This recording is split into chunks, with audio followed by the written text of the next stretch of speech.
Entonces, estamos de regreso en esta segunda parte, ¿no? De los fundadores de la generación de 1880, perdón. En la primera década del siglo XX aparece básicamente a nivel de magisterio personalidades importantes, ¿no?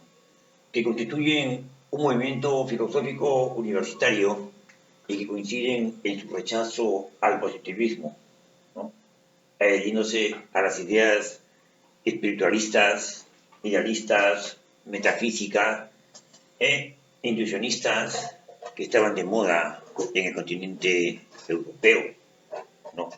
Y la figura europea de mayor impacto dentro de la intelectualidad latinoamericana es Henry Bergson, ¿no? Francisco Romero denomina la validación de la filosofía, ¿no? Y de alguna u otra forma, ¿no? También hablar de Bergson, Francisco Romero denomina la modernización de la filosofía.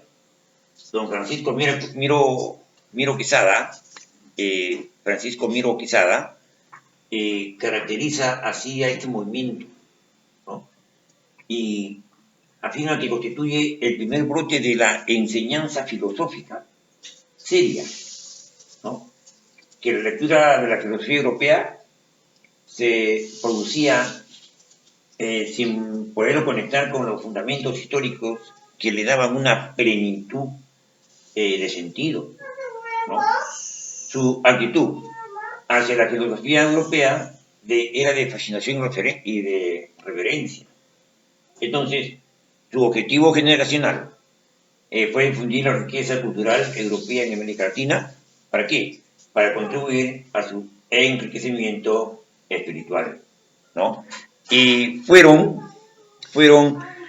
en esta literatura de esta generación coincide con el arrierismo, ¿no? De igual modo, y al igual que todo esto, tiene un trasfondo conservador, elitista y aristocrático, ¿no? Y son representantes de este periodo, por ejemplo, Alejandro Coro, de Argentina, eh, Carlos Vaz Ferreira, de Uruguay, Enrique Molina, de Chile, Alejandro Deuta, de Perú, y José Vasconcelos, de México, ¿no? Todos estos representantes que han podido darle auge a esta filosofía latinoamericana, ¿no? Luego vemos nosotros lo que es el marxismo, pero el marxismo ya como una, podríamos decir, una corriente que tenía mucha llegada en los claustros universitarios, ¿no? Y el marxismo se da con mayor énfasis, ¿no? En 1965, y aparece este movimiento marxista, obra de inspiración netamente socialista, ¿no? El cual pide la reducción de la jornada de trabajo. O sea, venía pues con pretensiones bastante fuertes ante el sistema capitalista, ¿no? Y reducción de la jornada de trabajo y convenios colectivos, ¿no?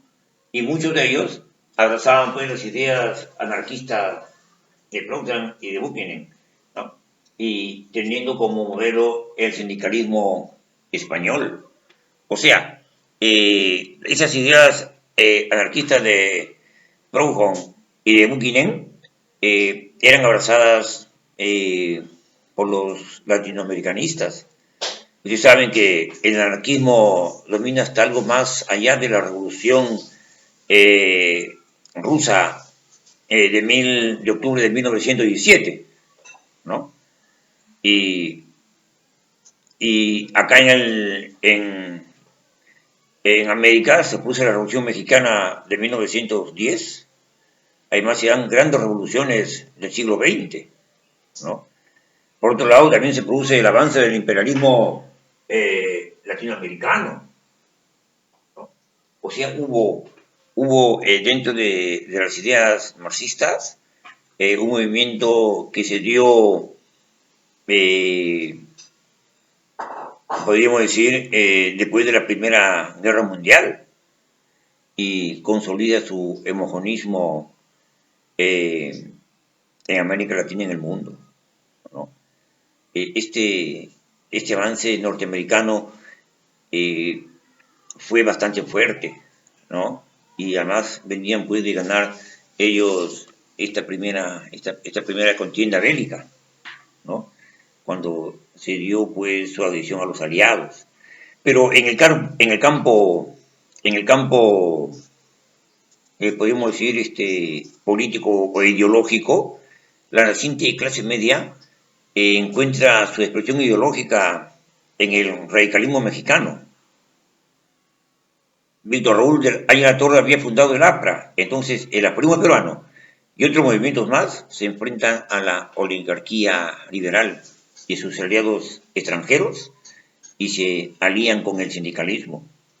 O sea, estas ideas marxistas se introducen en América Latina en este contexto del descubrimiento de movimientos sociales, ¿no? Y en el Perú fueron asimilados, ¿no? En los años comprendidos entre 1921 y 1935. Y los representantes por América Latina son pues José Carlos Mariátegui por Perú, Daniel Ponce por la Argentina, ¿no? Y Luis Emilio Recabarren, ¿no? Por Chile. Y también acá entra Farundo Martí de El Salvador, ¿no? Entonces, nosotros podemos decir que el marxismo ha sido una doctrina que ha tenido importantes repercusiones en la existencia política latinoamericana, ¿no? Comprendido en los años de 1959 y 1988. En el periodo neorevolucionario encontramos también otros importantes representantes, ¿no? Elí de Gortari en México, Adolfo Sánchez Vázquez por México también, y Ludovico Silva por Venezuela. Luego viene el periodo de los forjadores, ¿no?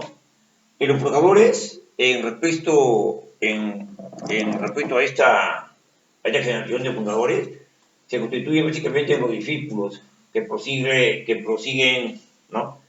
La labor iniciada por los fundadores en la medida que buscan una comprensión cabal de la filosofía europea. Y a ellos se le atribuye haber forjado el proyecto latinoamericano de la filosofía auténtica, ¿no? En estos forjadores representan Francisco Romero de Argentina, Samuel Ramos de México, Emilio Uribe de Uruguay, y en el Perú Víctor Andrés Belaúnde, Francisco García Calderón y Óscar Nilo Quesada. Luego tenemos lo que es la tercera generación, ¿no? Esta tercera generación, ¿no? Esa tercera generación es también bastante importante, ¿no? Importante porque en ella dominan las lenguas muertas, ¿no? La lengua griega y latín, ¿no? Y las ciencias positivas.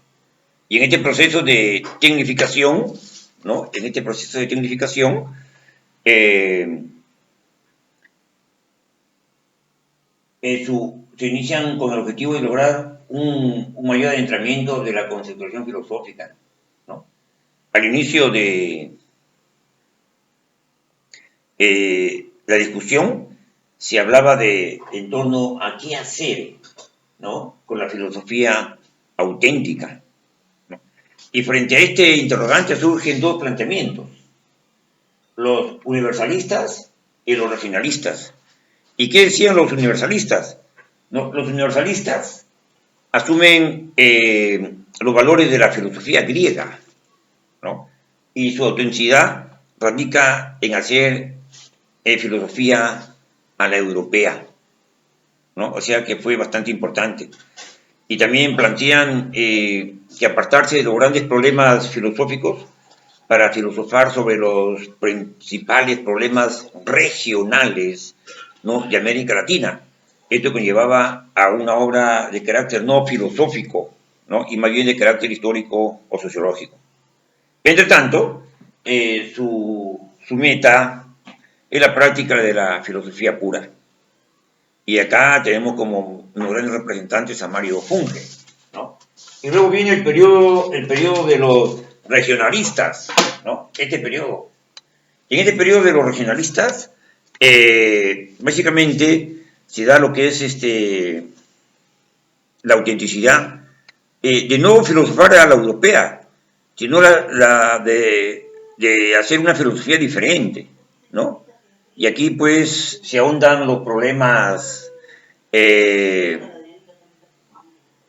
referidos a la interpretación histórica de la región, ¿no? O sea, la meditación de nuestra propia realidad que puede producir auténtica filosofía.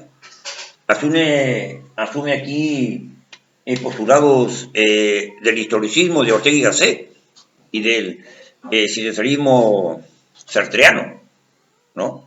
Entonces, esto fue una parte importante también de la filosofía. Y luego viene también la filosofía de la liberación, ¿no? Perdón, el futurismo. El futurismo que Augusto Salazar Bondi, ¿no?, defendía, ¿no?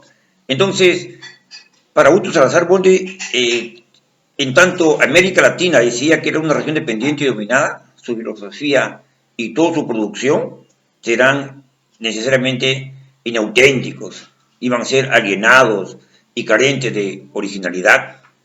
Por eso que decía él que debía de darse aportes novedosos, ¿no? Entonces la filosofía latinoamericana ganará positividad y autenticidad tras la erradicación del subdesarrollo. Y luego viene lo que es la filosofía de la liberación, ¿no? En esta de la filosofía de la liberación tienen aspectos importantes, ¿no? Esto se da en Argentina y tiene como máximo representante a don Enrique Dussel, que recibe influencia básicamente de los regionalistas como Salazar Bondi, ¿no?, en la teoría de la dependencia y la teología de la liberación, y cuyas principales características son, ¿no?, de que pretende elaborar una filosofía auténtica y plantea la necesidad de destruir la situación de la dependencia en América Latina, ¿no? Y sostiene también que existe una filosofía justificada de la dependencia. Y finalmente, lo que es la filosofía inculturada, ¿no? Esto estuvo como un desarrollo y crítica de la filosofía latinoamericanista, ¿no? Y tiene como principal representante Juan Carlos Scarnone. Y en esta filosofía de la liberación se centra pues en el exceso de la oposición, ¿no?, o sea, de la dependencia y la liberación. No considera lo positivo propio de la América Latina, ¿no? Se trata de ser una filosofía a partir de la sabiduría popular. Y en esta propuesta, el elemento básico no es el concepto, sino el símbolo, ¿no?